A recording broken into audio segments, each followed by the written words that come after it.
for the show. I'm not that kind of person. That is the exact expectation we have. But you have to be kooky. You have to be yourself. Good, because they are diametrically opposed. I meant to be the straight man on this, except for this portion of the whole thing. Go right ahead. I will back you up on this. There's nothing wrong with two straight men running a podcast. I've heard many like that. Good. Well, listen, everyone, welcome to the Comedy Hostel Podcast, episode 4.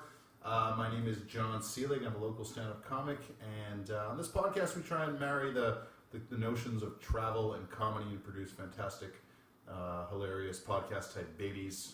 And I'm joined by local comedian Gerard Harris. Gerard, how are you? Good day. I'm very well, thank you, John. You do not sound like you're local in any way.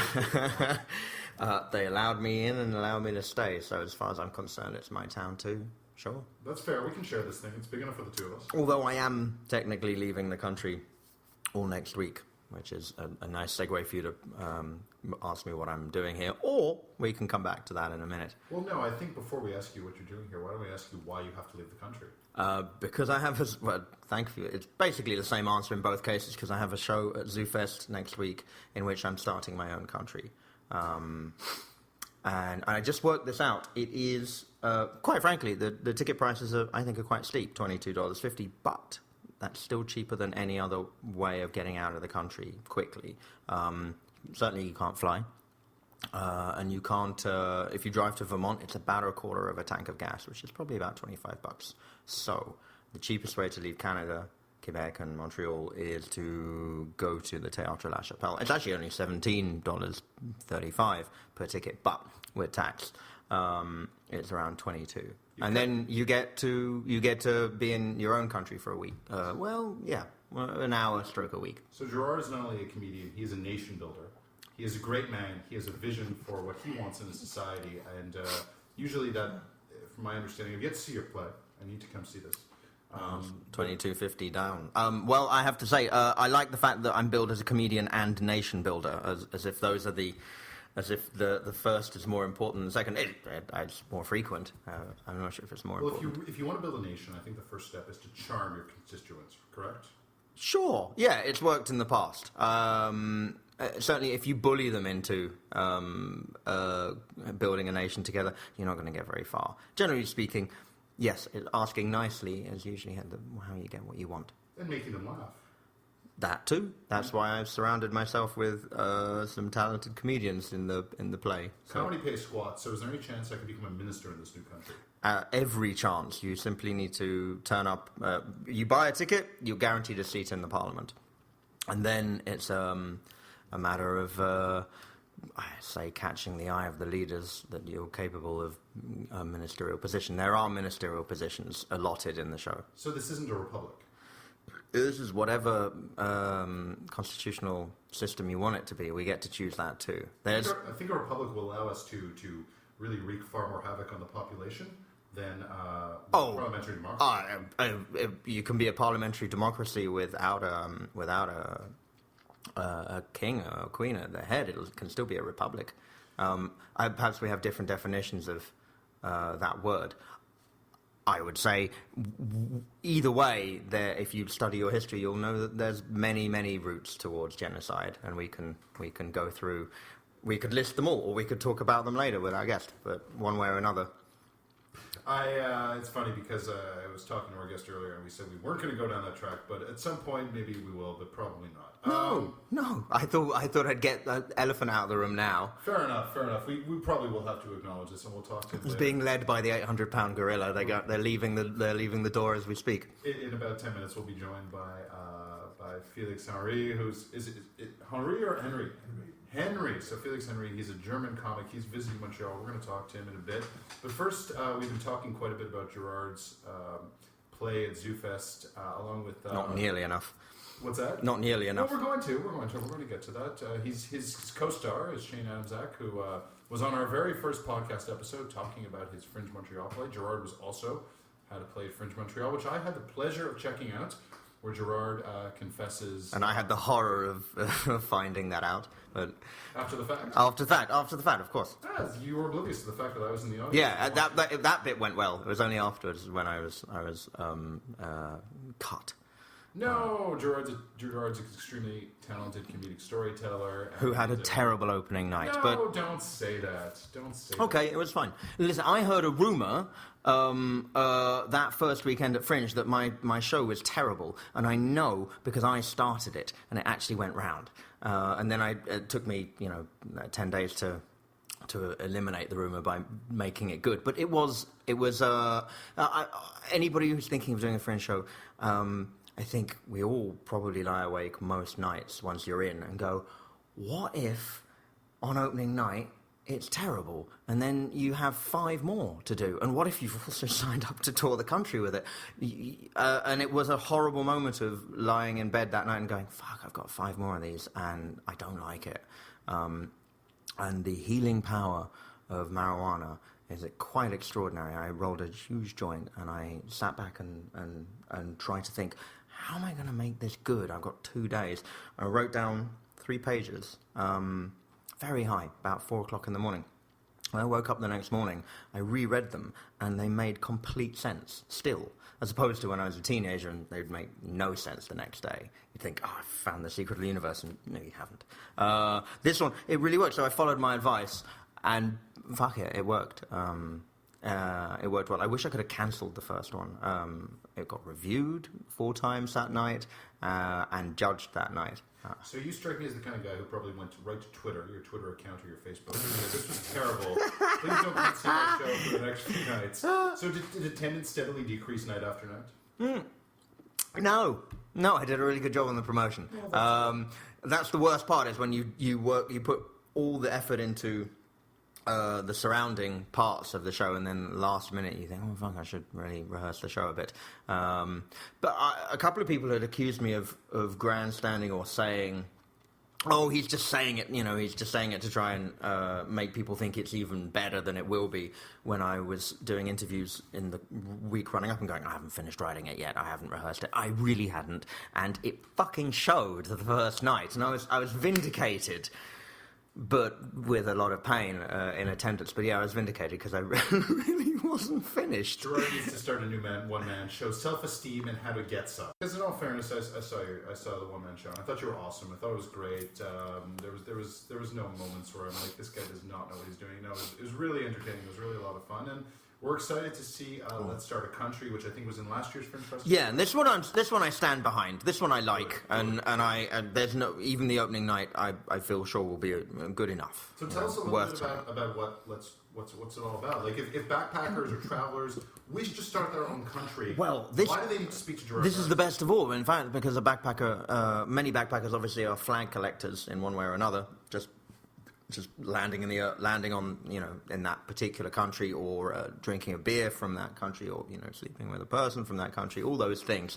How about going to a country that didn't fucking exist that just an hour earlier, and I think won't exist again? That is the goal of so many backpackers, to be the first to some country that has never existed. Absolutely. And tell their friends and how they were the first there. They're again along the theme of travel hipsters, or as I like to call them, tripsters. They want to be the first there. So tell the world how they can be the first to visit Gerard Harris's new You turn up to the Théâtre La Chapelle at 8:30 on the 13th, 14th, 18th, 19th, or 20th of this very month, which is 3700 Rue Saint-Dominique, between Prince Arthur and Pine, and you automatically become a citizen of whatever great nation we create, and together that is what's happening. I'm the leader. Shane is the Minister of Information, State Executioner and Poet Laureate, and together with you, our Parliament, we create a country from scratch. All its culture, its laws, its traditions, its name, and a whole bunch of other things which I will not reveal now, because the whole point of the show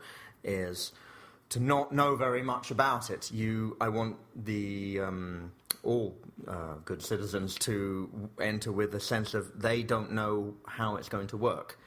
Because I didn't when I sat down to write it. I had set myself the challenge in advance. I thought, well, what doesn't happen in a play? Well, you don't generally declare the theatre an independent country and see how far you can get. So I thought, well, I'll try that. So it was a problem-solving exercise, and I had such fun creating the stages towards doing it. And well, fuck, that's how I would. If I were an audience member, that's how I'd like to have it revealed to me, rather than go, I know what's coming next. That's the most boring thing in the world, when you know what's coming next, whatever it is. And to that, I know it's not a scripted play. Why don't you kind of tell people a little bit more about how this whole kind of show unfolds? No. No, I will tell you a bit. It is semi-scripted. It's semi-improvised because it's audience participation all the way through, but we don't just stand there and riff off of audience member suggestions for an hour. That's not a play. No. That's an improv show. I'm sure a very good one, but I'm not actually much of an improver. I can improv on my own in a room with no one else. I can definitely carry on for a long, long time. But I even with people in the room, but not with people. Very much a monologist. Shane can improv till the end of time with any household objects. He's fantastic. So between the two of us, we wrangle the crowd, and also there are challenges and there are games set. It's and there's a narrative. There is a narrative, but there's also a lot of freeform performance too. No, it sounds like a lot of fun. So Gerard, you are not from this country. No. As evidenced by your accent. Mm-hmm. Where from whereabouts are you? From where do you originate? I'm from Halifax. No, I'm from I'm from what England's officially crappiest town, Slough, which is where the office was found. Yeah. Slough. That's my only point of reference for Slough. Yeah, I wish it were mine. It really is merited. I think there's a poem written by Sir John Betjeman, one of Britain's greatest poets of the 20th century, which starts, "Come, friendly bombs, and drop on Slough.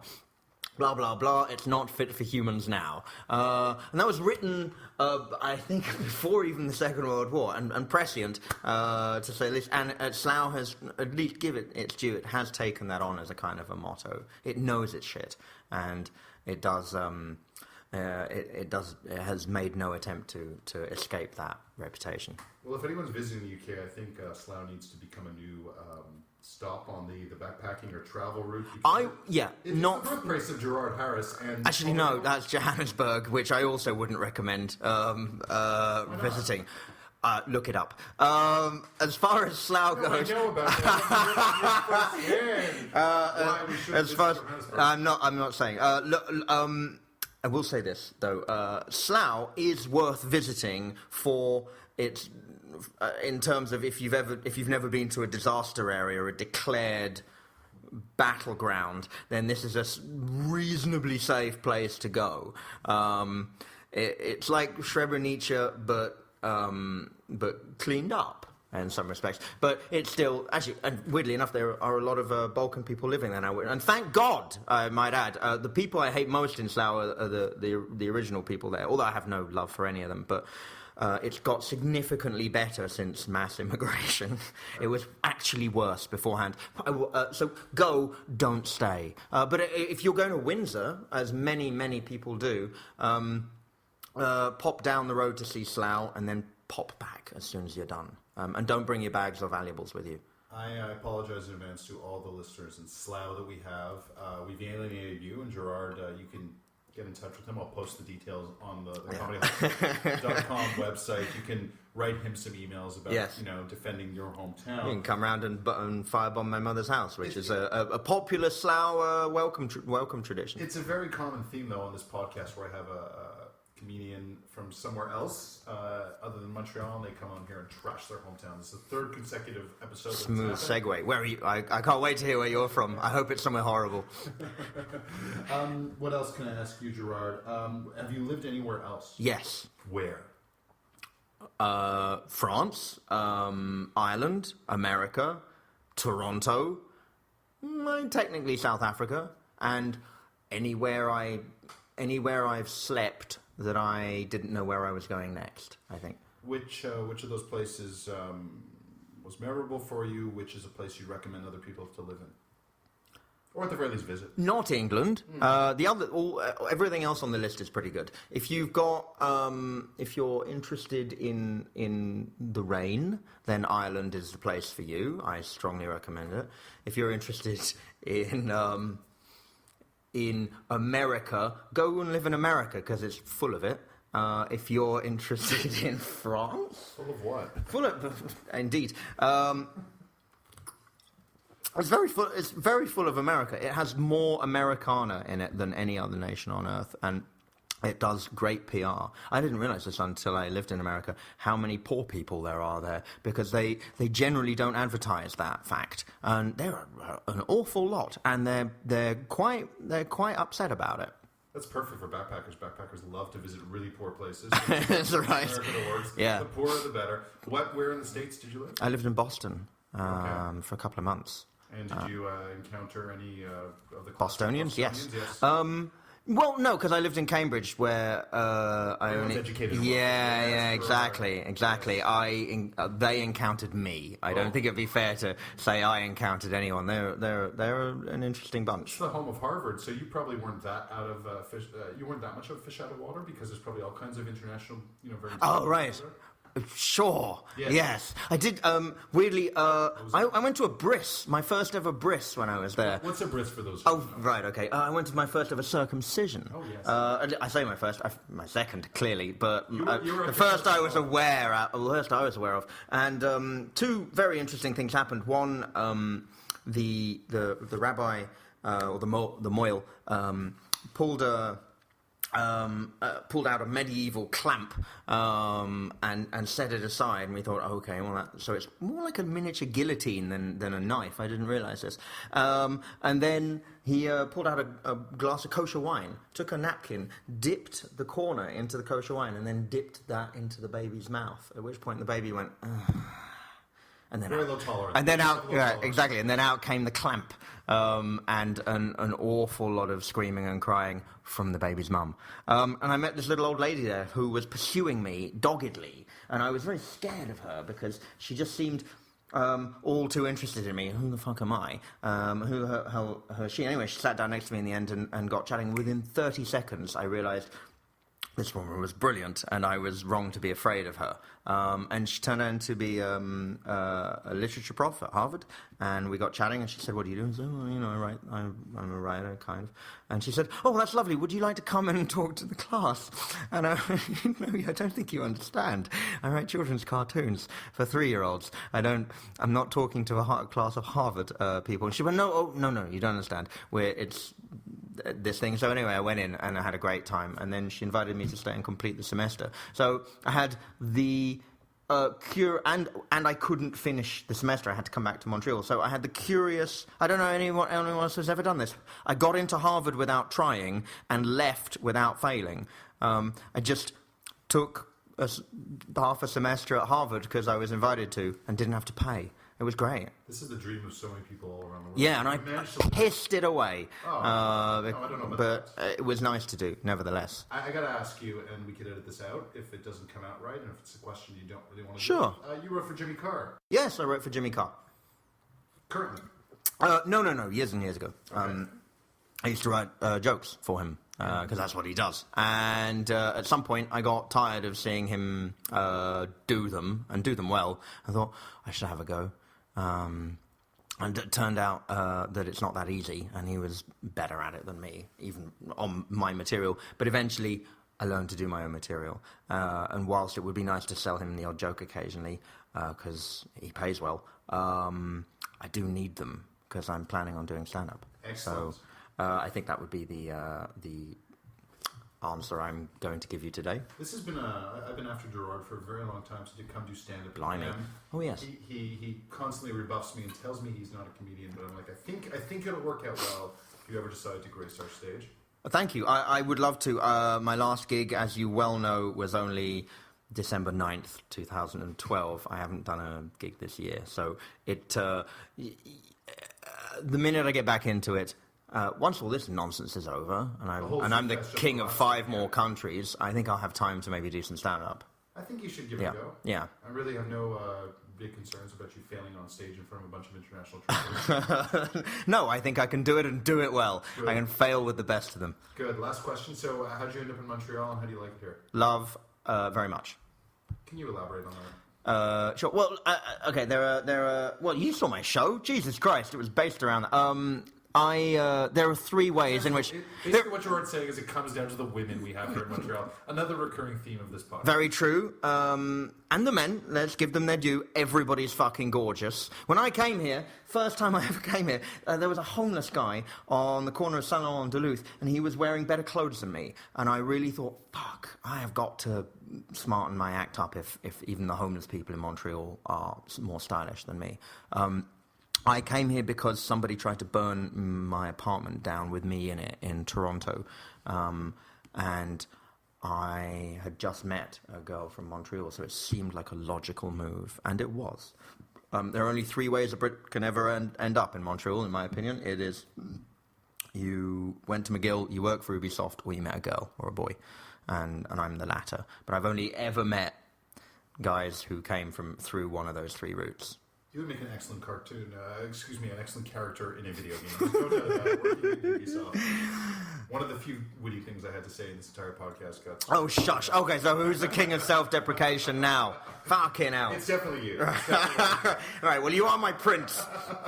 Good to know. Okay, listen, Gerard, we're gonna take a little break, and we're gonna bring back Felix Henry, who is a stand-up comic from Germany who is visiting Montreal, and we'll talk about really his career, where he's up to, and how come he's wearing an SAQ shirt? That's impressive. He loves, to be honest. Quebec alcohol distribution. Yeah, because there's nothing like those prices. We'll be back in a couple minutes. Thanks so much.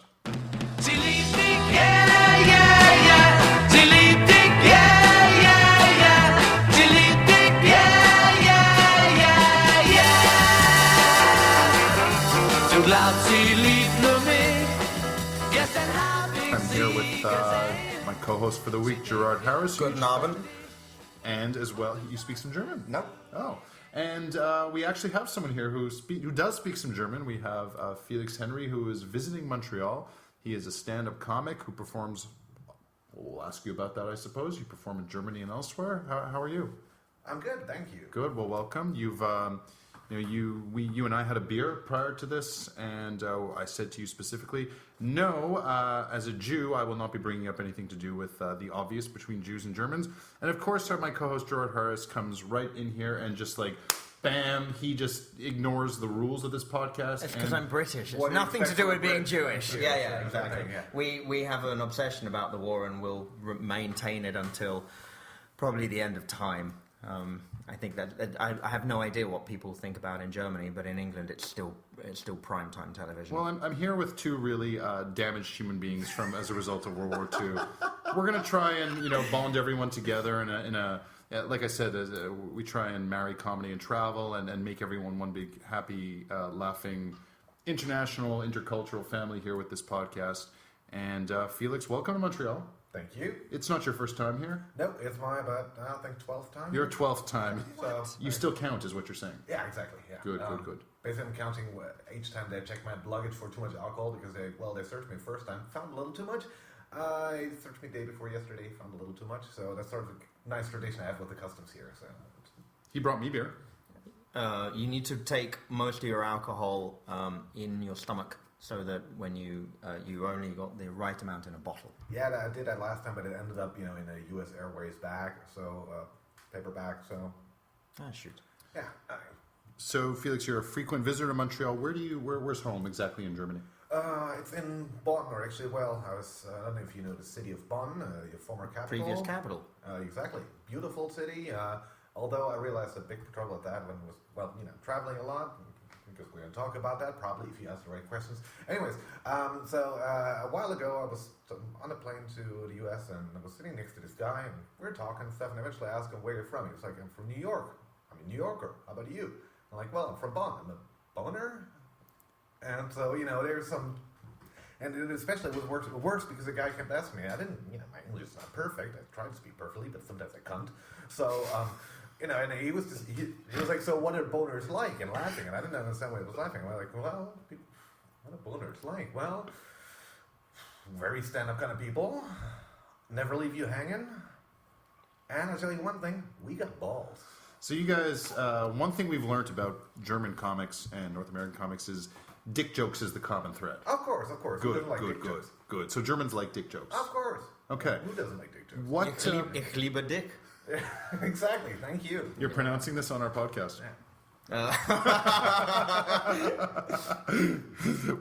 was curious to know, like, other than dicks, what do Germans talk about on stage? Well, basically the usual stuff, except for the war or other parts of German history, at least for the certain 12 years. Because between 74 and 1990, we didn't win any World Cups, so we're not comfortable talking about that. Or wars. World Cups. World Cups and World Wars are much the same thing when it comes to Europe. Yeah, but for some reason, with the exception that, World Cups are usually won by Germans, World Wars are usually won by Brits. I'd like to see Brazil enter a world war and see how they fucking do. At least England, Italy, France, and Germany have all proved their mettle at war. Well, looking at the favelas and what's going on there, at least they're better armed than civil war, armies, right? They're great at civil war, but I've never seen Brazil turn up for a world war with anything like a decent squad. Exactly, they're like the typical guy who comes to a gunfight with a knife, right?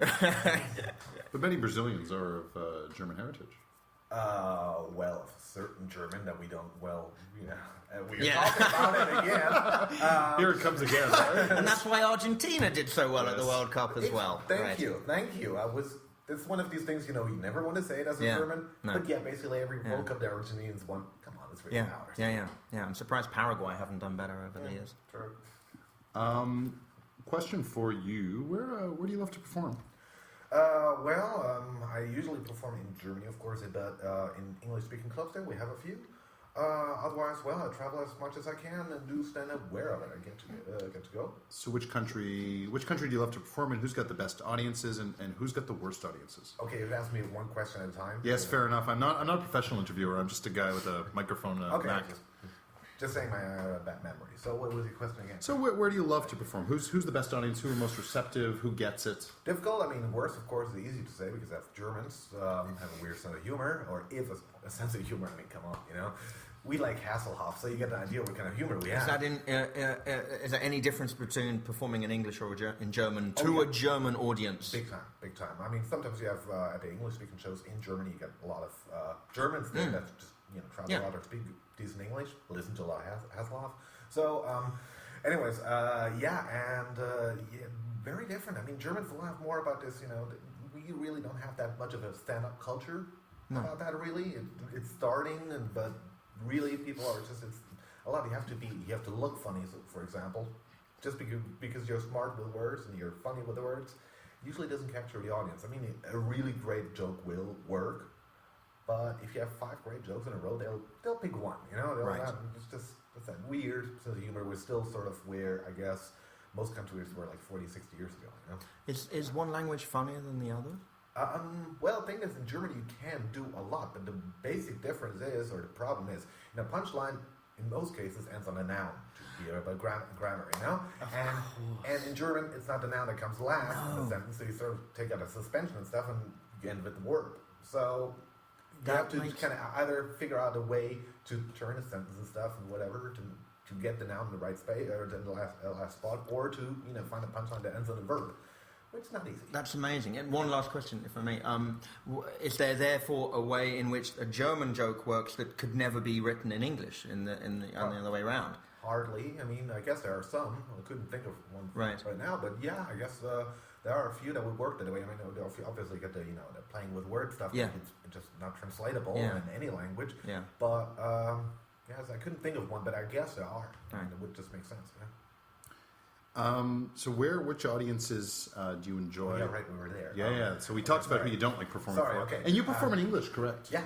Pretty much always. I tried a couple of times in German. Just honestly, it feels like work. Whereas in English, it is work, but it just doesn't feel like it that much. I like to perform, for example, great crowds in Ireland, in Dublin. Where'd you play in Dublin? Capital Club. Yeah, I played there. For example, and there was another club. Halfpenny Bridge, maybe? No, I don't remember, to be honest. That's the International Bar. International Bar. Right, so beautiful. Yeah. Now you guys are just showing off. Yeah. Now you guys are just showing off. That was a great place, great Wow. crowd. A tough competition, but the audience, if you high standard. Yeah, absolutely. There's a German comic there.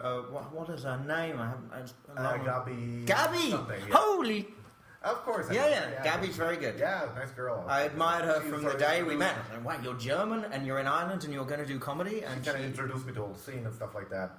Okay, anyways, enough about it. Otherwise, I was in California earlier this year, San Francisco. Well, it really, basically it's a roulette, but if you get a good audience, you get a great audience. Some of them are really amazing. Yeah. And it's fun to perform there. Yeah. So. And how about you performed in the Netherlands as well? One small show in Utrecht. So to us ignorant North Americans, on the surface, the Netherlands, Germany, sometimes can appear the same because they both speak in these languages that kind of grate our ears a little bit. Yeah, exactly. So, but what's the big difference between performing in the Netherlands and Germany? Honestly, from my point of view, probably not that much because, the audience are usually very international. You can go a little further on the Nazi subject when you're performing in the Netherlands. And Frank jokes work way better. Yeah, exactly. Okay, exactly, good. Other than that, the beer's better after the show in Germany, of course. And you don't have heartburn the whole time because, I don't know if you knew that, but Dutch people fry more stuff than Scottish people. Right. Seriously, they're like, what is that? Okay, I don't know. Let's fry it and see what happens. Germany, obviously, I know inside Germany you take the piss out of the Bavarians. Those are your stupid people, apparently. At least that's the classic. But then you also have you also have Poland. Do you also take the piss out of Austrians, Swiss, and the Danish and the Dutch? Well, in a way, but the thing is, of course, we are very aware of their history. Blah blah. We talked about it. We mentioned that. So, so racism is a big problem in Germany, or not? It's not actually a problem, but we're very aware of that. So, but there are certain countries we don't respect that much. So it's basically okay to be, to make fun of them. So which is the Netherlands and Austria? Right. Austrians are basically just mountain Germans that are still Nazis and. Well, they're cooked better in Germany. I give them that. But even, it's fun. I love, for example, to tell them that Mozart was actually German, not. Well, that's okay because Einstein was actually Austrian and not German, so it's a switch. No, actually, it was Swiss. Forget it. Fostering disagreements on my podcast. They can have Falco if they like. They've got Hitler and Falco. They don't need Mozart. Exactly. Some people might wonder which one's worse. I was looking for the words and you took it right away. They both had a brief career, but they changed the world in their own ways. In equally terrible ways. Yeah, especially that video. So it's been a while. I blocked that from my memory. You told me you performed at the Comedy Works in Montreal last time you were here, and how does the dichotomy of being a German comic, how did that help or hurt you? Well, the thing is, of course, you sort of have to pull the Nazi card. I play the Nazi card. Like we've done on this podcast 7 times already. It is expected of you, and I don't mind doing it as a rule. If you don't do it, I did that in San Francisco a couple of times. Yeah, people are confused. Like, why is he not doing that? Why is he trying to avoid that or something? Is he trying to hide something? Is he a Nazi? Is he Hitler? So that's a little tricky there. But so you have to do that a little bit. Once you've got that subject done, you can basically you're one of the other comedians. You can do whatever you want. Yeah.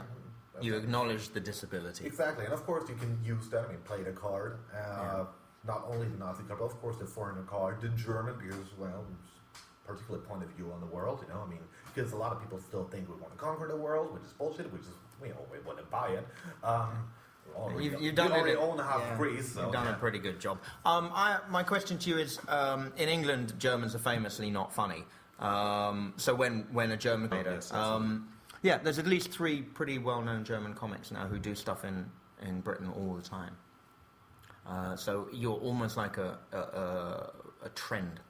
Oh shit! Yeah, well, it's fantastic. I'd get on the first plane to London. Have you played at Britain? No, not yet. I haven't gotten around to it. Basically, But I would love to, of course. Yeah. I wouldn't.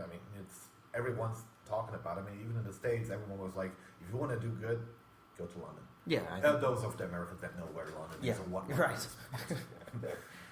I'll bring it up again. Because you were telling me a story about what happened at the Comedy Works here in Montreal. You were doing an open mic, and you had some interesting feedback from one of the audience members. The thing is, I've been doing comedy for 4 years approximately. I have a dark sense of humor, I'd rather say. I like that girl and drunk jokes and stuff like that. As far as you can go with that. Anyways, I like to make fun of cultural differences and all, but for some reason...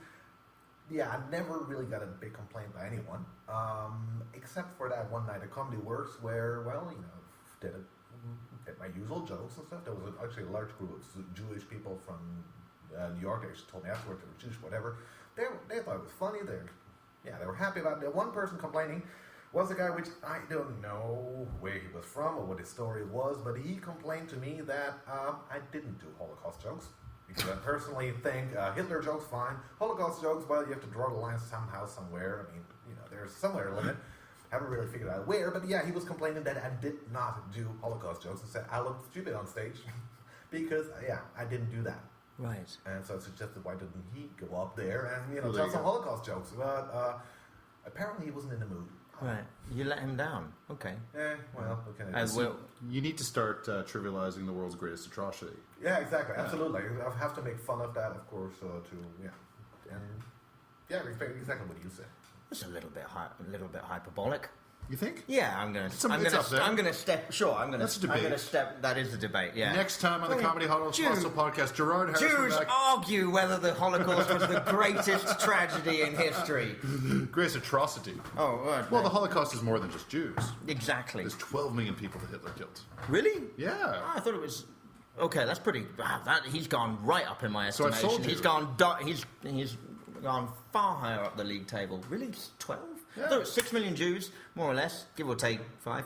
Give or take a few, and a bunch of gypsies and gays and so on. Catholics and just Catholics went to Auschwitz. didn't he? Wasn't he against Catholics? Well, it was. Am I displaying my? Well, except for the Pope. I don't know if that actually has anything to do with that in detail, but I'll just tell the story anyways. Yeah. But for example, in Germany, we have what we call church tax. It means 10% of the income tax you pay right to the church you're registered with, although that's only if you're Catholic or if you're Protestant. Right. Now, the legend goes, I try to find out if that's true, whether that's true or not. There's different theories that basically, Nazis started their shit. And Catholic Church was speaking out against it, as was the Protestant Church. Yeah. And there was actually one, for example, in Trier, there was he stopped a whole euthanasia program. He actually managed to get people going about this. So there was a potential there that church could have done anything. But the legend goes that Hitler, or probably not himself, but one of his crew, had stuck a deal with the Pope. You know what? We're collecting tax for you, and therefore you keep your fucking mouth shut. Wow. And to this day, we still said if you're registered at a church, you're Catholic Church is the biggest money-making corporation in history, so I can't believe your story stands up at all. No, of course not. I mean, it doesn't make any sense to me. What kind of pedophile ring would do that? Are they incorporated? I think they basically created not just a business model, they created the model for business, which is create something everyone wants and costs actually nothing to make, and salvation, and sell it. And something you never have to deliver. No, it's perfect. It's perfect. Exactly, it's brilliant. Visible product. Yeah, and it's kind of a pyramid scheme as well, because you buy in and then you try and sell the idea to others, and then you go up the ranks, whether you join the priesthood or whether you just be a great believer, one of the faithful. It's a brilliant scheme. You're always fighting for a little more absolution from sin and a little more chance at dialogue with God. Hey, where else? What's a country you've traveled in that you love traveling, and forget comedy? Let's put comedy aside. Where did you like really checking out? Well, I got lucky because I'm a spoiled bastard when it comes to traveling. But I would say my favorite country just for visiting, definitely Australia. Because on the one hand, you get the whole European Western culture thing, so you still feel up to lots of white people. Yeah, colonizers. That's not exactly what I meant. Not necessarily what I meant. But everyone's white here. No, sorry. What I meant is basically they have a decent beer culture. They've got VB, they've got Foster's and stuff. That's right. No, that's okay. But, VB is pretty good. There's 4X, which is very decent. Anyways, whatever. And at the same time, the countryside couldn't be more exotic.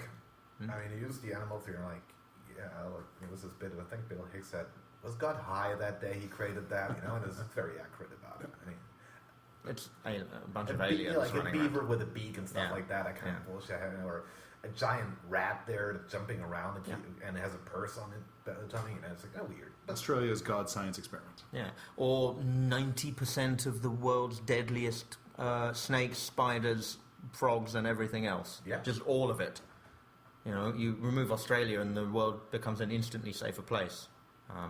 And that's the same for cricket and rugby as well. Look at Steve Irwin. He couldn't survive his own country. Yeah. No, and he took the fight to it as well. Right. Let's be honest, he did pretty well. And tried to die in the dumbest way possible, but yes.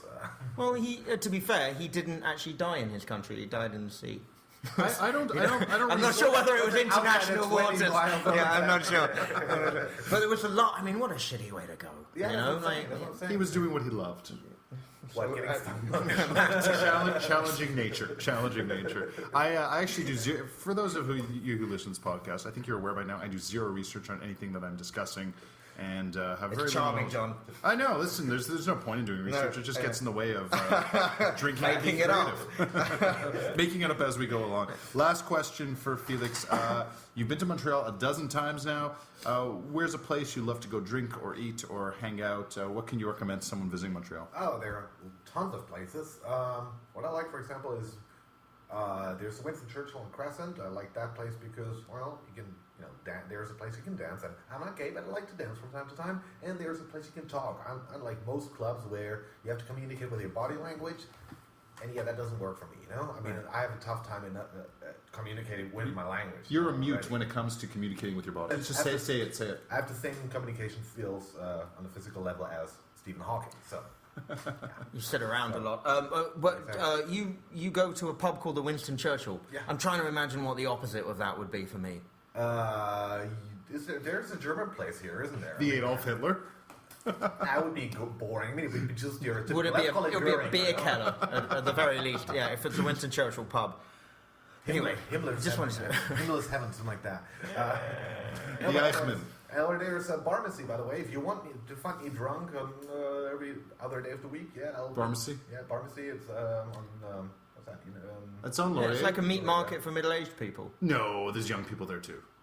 Dressed up to attract middle-aged There is a people. dichotomy. There's no one of our ilk there. Yeah, that's exactly it. Just mentioned to describe me, young people dressed up, but okay, never mind.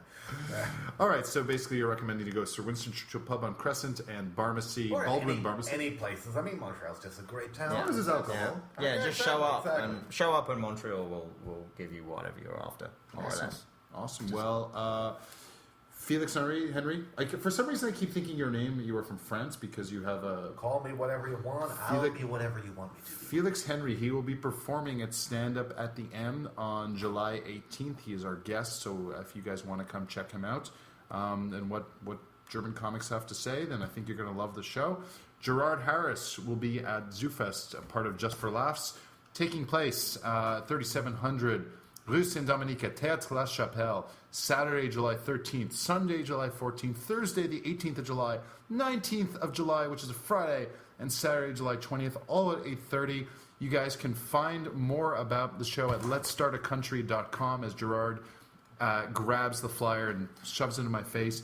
Zoofest.com. You can order tickets 514-509-5273. And I have to say one thing very quickly. Zoofest, in all their genius marketing strategy, have once again made it impossible to get tickets on the door. You have to buy a ticket in advance. I would not have known that from the flyer.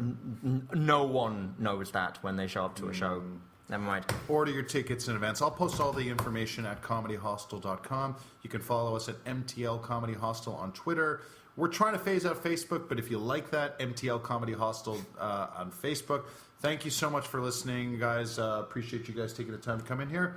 Back in a couple of weeks. The men they dance on the polka dot. Its partner found and its partner lost. Hell to pay when the fiddler stops. It's closing time. Yeah, the women tear their blouses off and the men they dance on the polka dot. Its partner found and its partner lost. It's hell to pay when the fiddler stops.